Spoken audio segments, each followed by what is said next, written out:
Wari asi hingliba amadi sikraba kana amattaga mari lainasadi supnatangi ayibi aigi wakhalda khalakpasing dukhak ithokchaduna mayamgi maphamda khudol tamjabani masida soikhiba lankhiba yaurasu kananate khanna ngakpinaba mayamgi maphamda haijari adudi mayam wari leijari Sanarik Psychiatric Institute May 17, Sunday, 2026 Auditorium Hall Chahi khudingi pangthokpa Hospital asigi Foundation Day numitni Handak chahina khare hena chawna pangthokli maramdi Hospital asigi Silver Jubilee taba chahini Patient kaya layengkre pharaga imong manunga punna laikhibasu yauri layeng bangam khidabasu kongaini pumnamak Institute asigi founder oiriba mayamgi sanakhya khwaingambagi hotna jamalni masamak psychiatrist oina matam sangna miyamgi seba tawramni laibak thiba accident namada laikhidrabi machanupi ki mingda Institute asi hangduna chalairakpani thabak tawminarakpa amadi Institute asida thabak poriba khudingmaksu ngasigi thauram asi saruk yanabagidamak laklammi Maraksida naha oiribi mathau masak khangbi Dr. Yangoi Sanasu amani Khwaingamba amadi tamphagi machaningol ahumgi manungda Yangoi Sanana machanupi yaimani mapagumna medical gi profession asida changduna haujik psychiatrist oina thabak pori Khwaingambagi machanupi ahan ahen chanadi mapalamda mayum panduna laikre aduga Machanupi atonbi sanarikna laibak thiba lambi gi thodok amada laikhidri sanarik ki matung maupa nupa ama yawba tomthenna mache ahalgi manakta laikre hauzik hospital asigi responsibility pumba khwaingamba amadi machanupi yangoi sanagi kokthakta ni tariba May 17 asi laikhidrabi sanarik ki mapok numitni hauzik mahakna hingduna lairamba thoklabadi Soidana laisabi mapung pharamlani Function si haudokpa oina ihan hanna sanariki photo aduda laikatlami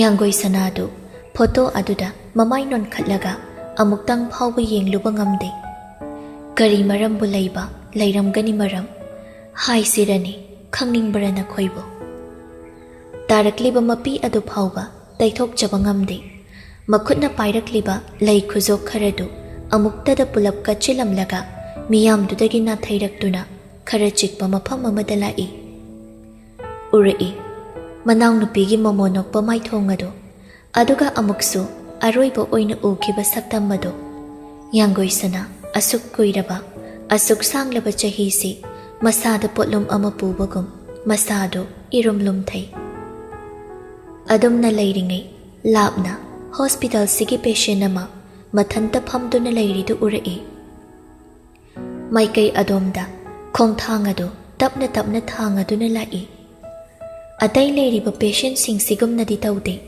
masado taru tanali yengbada anabani haina khanba ngamdaba phibamni Yangoi sana amuksu khalli patient gi imung manung oiriba satla haina adumakti amuksu oiroi maramdi maphamsi mi unafam natte Yangoi sana bench tugi matai oiramna phamai mi phamai haibadi khangbara karino nupadusu mamai leithoklaga yengai mikuptuda makhoi animak ngaihak michani Yangoi sana nok mi tawraduna hanglai karigino nangna nathanta mapham sida leiramide nupadu khumakte ayengba amada yengduna lei phamambadagi haugatlaga Kamayam lairiba sing adugi manakta chatkhi Yangoi sanasu hall room da chatlage haina phamambadagi haugalakle nurse ama sangshilakduna hairi Doctor di yam phajana manakta ga phamaga wari sanaba ngame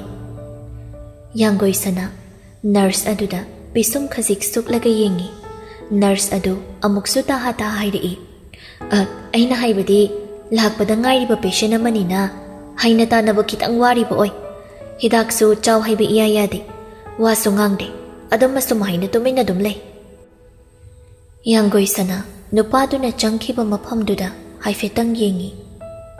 Nurse nupido wa makha taramdre mathau tawrunaba chatkre. Yanggoi sanaso magi Kevin tamna lakli. Hana leiramba file khara yengduna lei. Phangsan mafamda muk hanjiludre. Mahaki mathau thoina leihautre khanbanara. Adumna leiringai phone ring lakpaduda kanano haina yengi.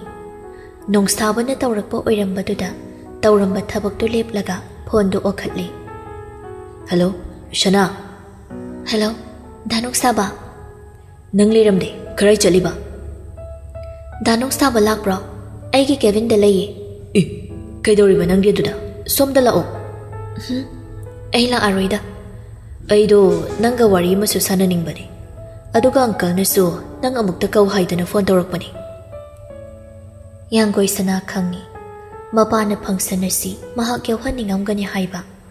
Yanggoi sana asang basor mo hontoklaga hairi. Ai la age. Phone du thamnari aduga Kevin adudagi thoklakli. Phangsan tawriba mafam du yaushilakpada mapa mama nongsaba amadi mahaki parents ka wari sanaduna leirambadu ui. Mahak lakpa ubada nongsaba sangshilakduna hairi. Aisa nanga wari aruba masu saningbani. Kari wari no saraga loiri kaino adubo. Ngasi di nungairaroi. Ay hayeng oina laagi. Hoy, adumaina tawrasi. Makoy anina wari sanabado ubada nongsabagi mapana. Itaw, ay karigamba amatadi hainingkreda. Khwai ngambana. Nang na haigadaurido ay khangum tawida itaw. Khangadi kamdawsiba. Ha, piroi hairakpadi yaroi na. Ngasi ngarangdang khangnati nabadi nati. Hayuni, kari haidori. Aduk pamna niragabu pide haibrado. Adudi bhakti mata. Hey, yare. Yanggoi sanaga nung sabagasu mamay lay thoklaga yengai. Maikay amaromdana yumdugi pampham kaaduda imungi mi khudig magphamduna wari sanari. Asum tapna sanarambadagi nong drendo yam sauna mabok ibe mabanu sanada hairi. Yarida, aikhoigi potpu ningol mawada karam sinahandoino. Ai ama leiraga aisa sagai sigibi bahani. Abok si khangbi dramali. Hoi, chummi. Nang sagai sigibi ba ahani. Adubo thabak ayambadi nanaw nupana tawjaraga ngasigi phibamsi yawrakiba ngaktani. Aduna mangonda thamliba thajabadugum aingodasu thambiyune. Adudi nate. Abok sigi wasa michang mikhai naiba mali. Aya ningdeda. Loijingna. Ibaini yaningdras upai lekti. Sidi abok shina sungam dawanati. Kaifana ibaida thajabadudagi aingonda thamliba thajabaduna henkri. Hey, yongin ba? Nangna kari khange, ha? Ichanupi angang shida tatpa tawraga nang sulan thamsida nangi saru phangongdaba siliba natro. Tongnune, nangu mamagi koksa nongdren ainadi irai laina khangba uba ngamini hekta. Hoi, ibaina tawba phattabadugumna aina aphabada tawri. Moshi aigi sinthaktaga sukhum saini base. Banu sanana.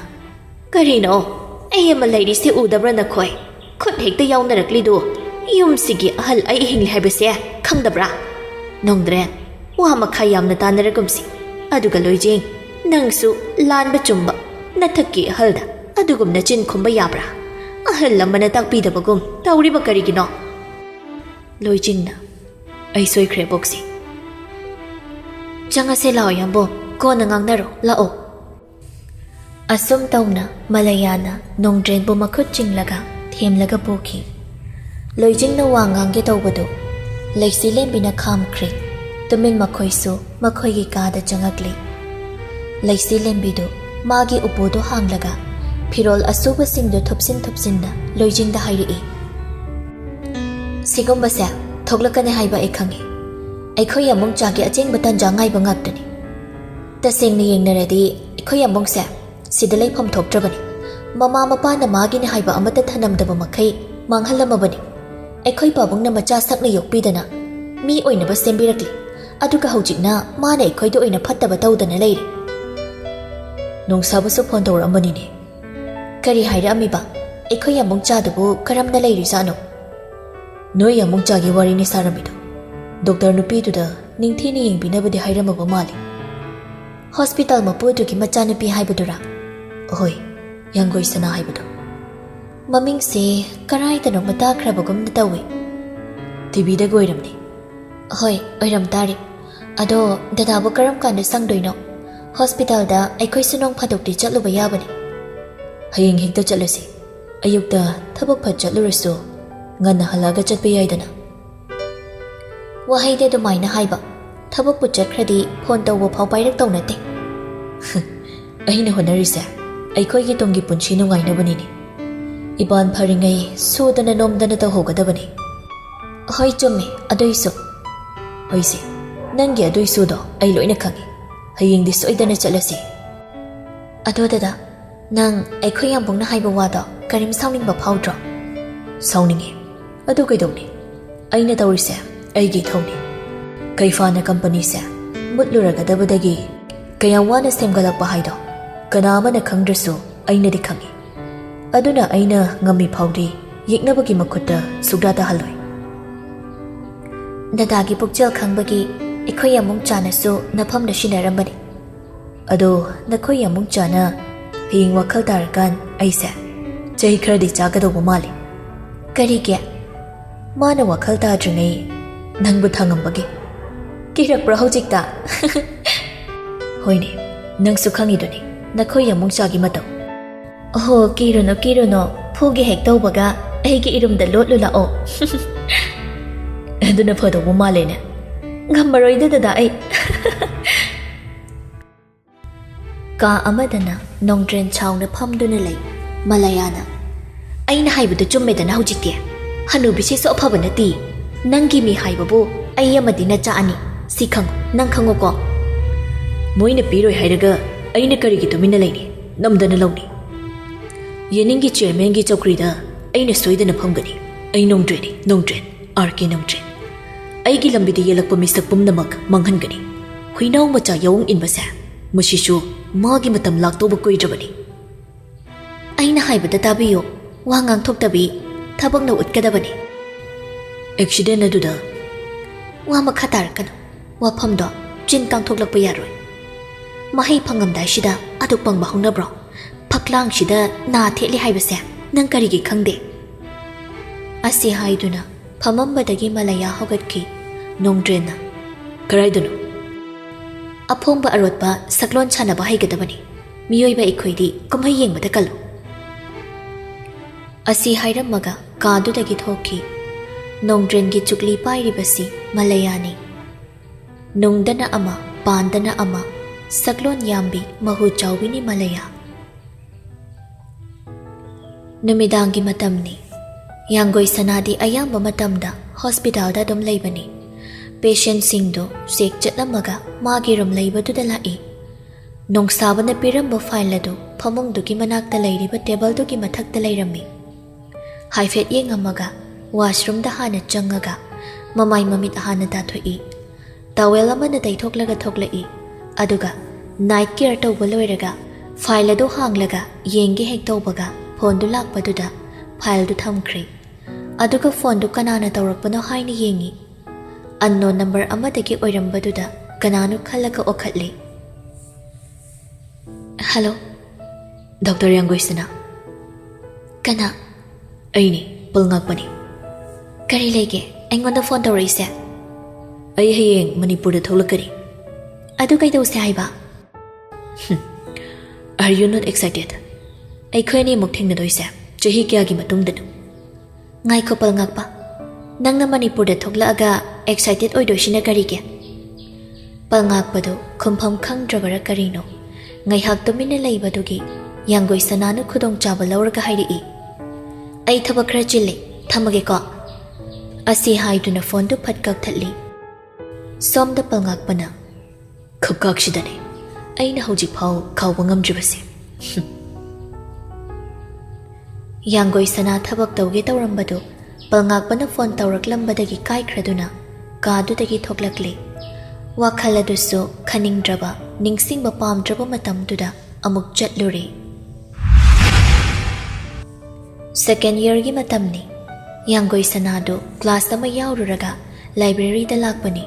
Maningdagi. Excuse me. Yanggoi sana mamay onthoraklaga yengai. Nupa machang silaklaga. Maitai natra. Hoy mani. Ahina mali khalini. First year. Nate, second year ni. Oh, aina third year ni. Sum khangna siyai ko. Yayi. Nang se dom di uba. Ado nong ta kawbadi ngamdaba ko. Ado nangi ming kari kawge. Aigi di pal ngakpa kawi. Nagama pal dai ni. Sum tinasi yai ko. Nang di kari lamdagi no. Yanggoi sana kawe. Uripok dai ni. Uripok kari lekai. Uripok Bachaspati lekai. Dr. Khwaingam bohigi. Hoy, moy manaktagi. Yanggoi sanado thengnada ngairiba mi oibanina mastagi identity takthoklamde aduga ma mastagi oina achauram pambi amasu oidabagini palngakpana aikhoi uncle amagi very good friend Dr. Khwaingam badu moida isu yamna laklami machanupi ngakta pokpogum tawbadai makhoi gi se oh sorry amadi laikhidra haibani machanupi amadi Dr. Damekai su haikibani Manipur da dum tamamnida moidi yamna reserve oibu family ni Yanggoi sana wadi ngangdi palngakpada munna yenglaga lei Wakhal khanna khana lakpada yanggoi sanadu kanagumba amada thengjilli kanano haina yenglakpada nahanwa amada khumamdabida changkiba patient du oiraga leirami Yanggoi sana tapna tumba yadraba Khamakte munna tamak yenglaga lepaga lei adumna leiringai nurse amadi atai senanaba thamba mi singdu makhoi manaktamna laktuna nurse amana hairi Kamai tawkrino khanghaudre magi bete yenglubata leiramdre tatoma noina phargam ta pusinaba tawsi nupa singdu sangsilake tawbaga yanggoi sanana Ngaikho ai wari sanaraga changhalage Ma'am ai kaishu tawri Nakoy na tawtawruro. Miyoy singdo chatkre. Yanggoi sana kay fada mamaylay silaglaga. Lao, asita pamusing ngay hak.